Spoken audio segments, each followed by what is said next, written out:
Hi dear students, welcome to class. Today we're going to learn about idiomatic expressions. And first of all, we need to know what are idioms. Idioms are expressions that have a figurative meaning that is different from the literal meaning of the words used, which means that the meaning is not literal, but is metaphorical. And what is metaphorical?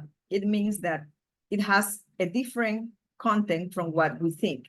For example, go with the flow, ir con la marea means that you have to go in life according to the situations that you have. So it's like step by step, just like this subject, okay? Let's see this picture, and in here you have an apple and a straw, and you also have a glass. Vemos un carrizo, una manzana y un vaso.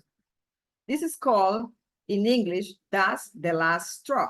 La última pajilla o el último carrizo, which means literally that.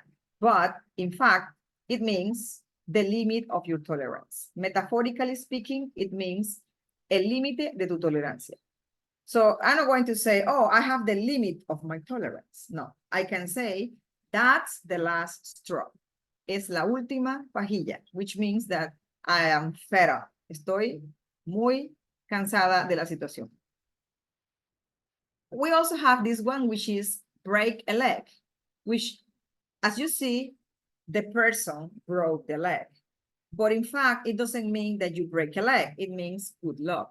No es que te rompas una pierna, es que tengas buena suerte. We also have this one. This car is very expensive.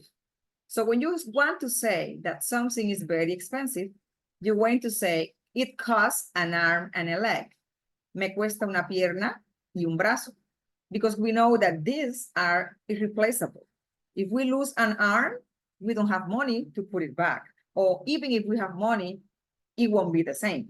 So it means that something is very expensive. So if you want to say, my phone is expensive, you can say, my phone costs an arm and a leg. Okay? Okay, when you go to sleep, my favorite activity. Do you like to sleep? Yeah. So you want to go to bed, you can say, I'm going to hit the hay. Hay means heno o la paja que comen las vaquitas allá en la granja. Entonces voy a acostarme en él. So it means go to bed or go to sleep. So from now on, en vez de decir voy a la cama, voy a decir I'm going to hit the hay. Piece of cake. How is a piece of cake? Sweet, yummy, okay? So when something is a piece of cake, it's something that is very easy to do. Algo muy fácil de hacer. For example, learning English is a piece of cake. Aprender inglés es como comerse un pastel. Bite the bullet. Bite the bullet means to endure a painful or difficult situation with courage. Here we have la bala, and here we have a difficult situation. For example, medical conditions. So when you bite the bullet and you bite, yo muerdo la bala, quiere decir que voy a enfrentar todo de una manera fácil y con mucha valentía. Cry over spilled milk. Llorar por la leche que se derramó. Is to lament or worry about something that has already happened and cannot be changed. So if I want to lament, I'm going to say, I'm not going to cry over spilled milk. ¿Para qué voy a llorar por lo que pasó?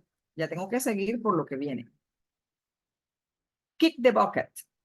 It's an informal way to say that someone has died. Es patear el balde, que quiere decir morir.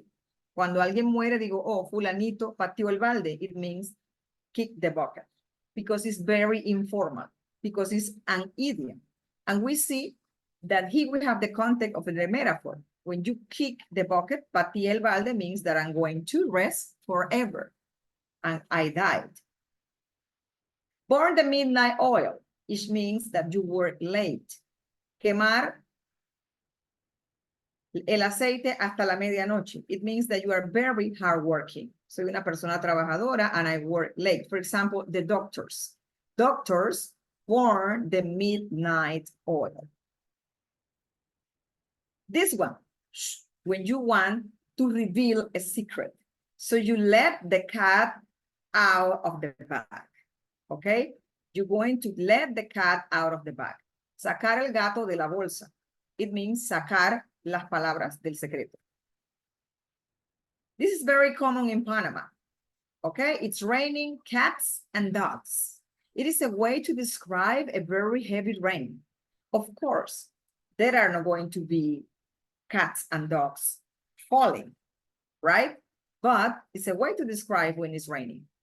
No vamos a tener gatos ni perros cayendo, pero es que la lluvia es muy fuerte. A doozy. A doozy means something that is very remarkable and challenging. For example, mathematics is a doozy. Matemáticas es muy remarcablemente difícil, okay? Do you agree or not? Yeah, I agree. Mathematics is very doozy. A dime, a dozen. A dime, a dozen is an idiomatic expression, which means that it's very common or easy to find, not unique or special. Remember that las monedas de 10 centavos son muy comunes. So something very common is a dime, a dozen. A day late and a dollar short. Un día tarde y un dólar menos, which means too late. For example, when you play games and you don't study, you are having a day late and a dollar short because you need to pay attention to your studies, not attention to games, okay? A chip on your shoulder. It means that you are having resentment from experiences that you have in the past when you are angry about something. So you have a chip on your shoulder, okay? Something that is here that you don't want to forget, okay? Como un peso en el hombro. A bunch. A bunch means un pocotón de un grupo de cosas. For example, a large quantity of group of something. For example, a bunch of bananas, a bunch of grapes, okay? Here we have the picture, a bunch of bananas. A bone to pick. No, los perros comen huesos. When we have a bone to pick, it means that we have something to discuss, something to talk about. Cuando quiero hablar, dice que se va uno a comer el hueso. Así que vamos a comer hueso, en realidad no es que vamos a comer un hueso, sino we are going to have a discussion about a topic. A blessing in disguise, which means that something seemed to be a bad luck for me, but in fact it's something good. For example, motherhood. Sometimes the definition of having a kid, tener un niño es a blessing in disguise, una bendición que está oculta, porque no sabemos en realidad lo bonito que pueden ser los niños. Aquí vemos otra, igual que es count your blessings. Hay que contar nuestras bendiciones. This one is very common. A bird in the hand is worse than two in the bush. Más vale pájaro en mano que 100 volando, which means that is the advantage of having something right now, not in the future. It's the certain advantage that the possibility of a greater one that may come to nothing. And this one is kind of like regarding to mathematical expressions, a ballpark figure, which is the approximate or estimate of an amount. For example, I want to know the estimation of paint that I need to paint a house. A ballpark figure is an estimate, un estimado de lo que necesito. If you don't know the exact cost, just give me a ballpark figure. Cuando no tengo un costo exacto, yo digo, deme a ballpark figure, which means the approximate. It is the rough estimate of something that I need. And here we have this practice.